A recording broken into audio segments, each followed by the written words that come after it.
नमस्कार दोस्तों, स्वागत है आपका हमारे YouTube चैनल आशीष गौड़ इलेक्ट्रिकल में। आज हम बात करने वाले हैं एसएससी जेई एग्ज़ाम के बारे में, जो कि रिसेंटली अभी फॉर्म आया है एसएससी जेई का। जैसे यूपीपीसीएल जेई का फॉर्म आता है उसी तरह एसएससी जेई का भी फॉर्म आता है। और जैसे यूपीपीसीएल जेई अगर जिसका टारगेट है तो वो एसएससी जेई भी दे सकता है। एक्चुअली इस एग्ज़ाम की जो तैयारी होती है वो लगभग सभी जेई एग्ज़ाम में आती है, ठीक है ना। और मैक्सिमम जो जूनियर इंजीनियर के एग्ज़ाम होते हैं इंडिया में वो इसी को फॉलो करते हैं, ठीक है ना। इसी के सिलेबस को फॉलो करते हैं। जैसे मान लो आप एसएससी जेई की तैयारी कर रहे हैं तो डीडीए की भी आपकी तैयारी हो जाती है, ठीक है। और कोई स्टेट जेई होता है उसकी भी आपकी तैयारी हो जाती है। दिल्ली मेट्रो के टेक्निकल की तैयारी हो जाती है। यानी कि अगर आप इसका टेक्निकल प्रिपेयर कर लेते हैं तो ऑलमोस्ट 75% जो जेई के एग्ज़ाम होते हैं इंडिया में उसकी आप तैयारी कर लेते हैं, ठीक है। ये मान के चलिए आप, एसएससी जेई का ये फ़ायदा होता है, ठीक है, कि काफ़ी सारे एग्ज़ाम्स की आपकी तैयारी हो जाती है इकट्ठे। हालांकि इसकी तैयारी जो होती है वो यूपीपीसीएल में काम नहीं आती है, क्योंकि यूपीपीसीएल जो है वो ब्रॉड सिलेबस को कवर करता है। ठीक है ना। यूपीपीसीएल जेई इलेक्ट्रिकल का जो एग्ज़ाम होता है बेसिकली वो ब्रॉड सिलेबस को कवर करता है। लेकिन इसकी तैयारी, क्योंकि यूपीपीसीएल के लिए हमें एक्स्ट्रा सब्जेक्ट भी पढ़ने पड़ते हैं, लेकिन इसमें ऐसा कुछ नहीं है। इसकी तैयारी बाकी रेस्ट आपके जितने एग्जाम है 75% जेई के एग्जाम उसमें काम आ जाती है। यूपीपीसीएल के लिए आपको थोड़े सब्जेक्ट एक्स्ट्रा पढ़ने पड़ते हैं। और एक और बात, ये एक स्टैंडर्ड जेई एग्जाम है। स्टैंडर्ड जेई एग्जाम का मतलब क्या है? इस जेई एग्जाम का पैटर्न फिक्स है। फिक्स पैटर्न का क्या मतलब होता है अभी मैं समझाता हूँ। फिक्स पैटर्न का मतलब होता है जो ये सिलेबस देते हैं उसी में से ही पेपर आएगा। फालतू का कोई सब्जेक्ट पढ़ने की ज़रूरत नहीं है, पीएलसी पढ़ने की ज़रूरत नहीं है, स्काडा पढ़ने की ज़रूरत नहीं है, माइक्रो प्रोसेसर माइक्रो कंट्रोलर भी पढ़ने की ज़रूरत नहीं है, ठीक है ना। जो कोर इलेक्ट्रिकल का पार्ट होता है इसके अंदर वो सबसे ज़्यादा होता है, ठीक है। तो आज हम बात करते हैं एसएससी जेई की, ठीक है। एसएससी जेई जो बेसिकली एग्ज़ाम होता है वो दो हिस्सों में होता है। पेपर दो होते हैं इसके। पहला पेपर की बात करेंगे क्योंकि सबसे पहला जो पेपर होता है वो प्री माना जाता है, इसका प्री पेपर। तो एसएससी जेई प्री की बात करेंगे आज हम। देखिए, एसएससी जेई का जो प्रीलिमिनरी एग्जाम होता है वो दो हिस्सों में बटा होता है एक ही पेपर। पहला पार्ट टेक्निकल पार्ट, दूसरा part non technical part.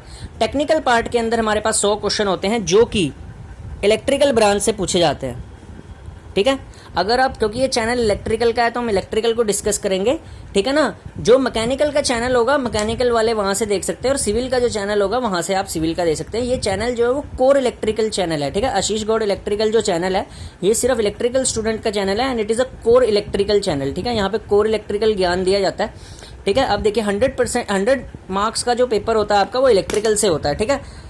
Rest बचा हुआ जो 100 मार्क्स होते हैं, ठीक है, वो नॉन टेक्निकल पार्ट से होता है। इस नॉन टेक्निकल पार्ट में हमारे पास दो पार्ट्स कवर होते हैं। दो पार्ट कौन से? पहला पार्ट होता है रीजनिंग का, ठीक है, जो कि 50 नंबर का होता है।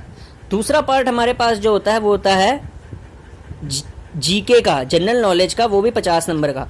तो 50 और 50 मिला के 100 बन जाते हैं, और ये टेक्निकल, प्योर टेक्निकल 100 मार्क्स का होता है, ठीक है। कोर टेक्निकल बोल सकते हैं इसको, कोर, ठीक है ना। यानी कि यहाँ पे सिर्फ कोर के सब्जेक्ट पूछे जाएंगे और दोनों को मिला के टोटल 200 मार्क्स हो जाता है, ठीक है।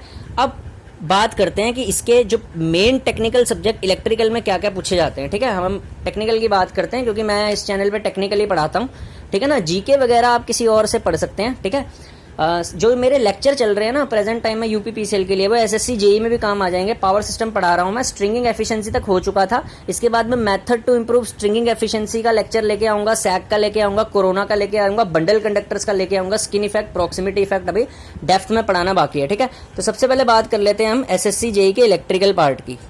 इलेक्ट्रिकल पार्ट, ठीक है। इलेक्ट्रिकल पार्ट में टोटल हमारे पास 100 क्वेश्चन होते हैं।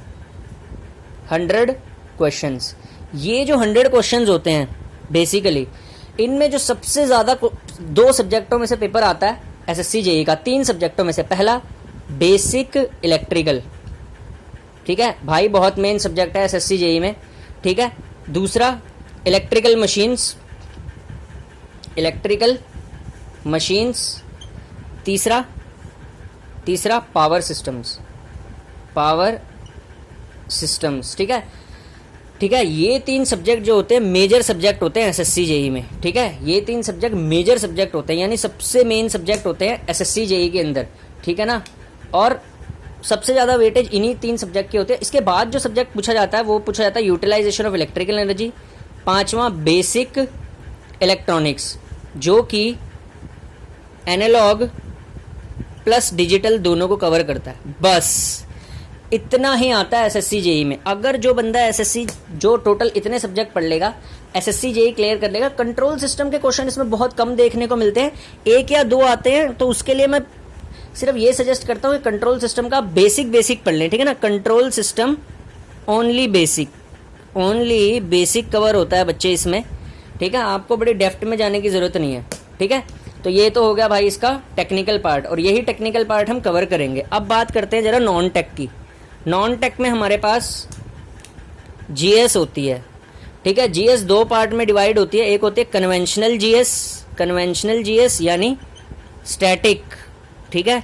दूसरा करंट अफेयर्स, ठीक है, करंट अफेयर्स, ठीक है। स्टैटिक जीके के लिए आपको बहुत ज़्यादा स्टडी करने की ज़रूरत है, तो मैं मानता हूँ जो इसके लिए आप क्या करिए, वो जो 1 लाइनर क्वेश्चंस होते हैं, जैसे टूरेंट कप किससे रिलेटेड है, पहला डैम कौन सा बना था, हाईएस्ट डैम कौन सा है, ठीक है, कौन सा नेशनल पार्क कहाँ पे है, 1 लाइनर क्वेश्चन सबसे बेस्ट रहते हैं। 1 लाइनर क्वेश्चन कीजिए, क्योंकि अगर आपको डेप्थ में पढ़ना है तो बहुत ज़्यादा टाइम लगेगा। इसकी जगह इसमें 1 लाइनर करके ज़्यादा मोर फोकस इस पे करिए, ठीक है ना। क्योंकि जीएस सबको पता है इंजीनियर्स का इतना अच्छा नहीं होता, तो इसको कवर कोई नहीं कर पाता, ठीक है। और इसके बाद जो दूसरा सेक्शन है वो है रीजनिंग का, ठीक है।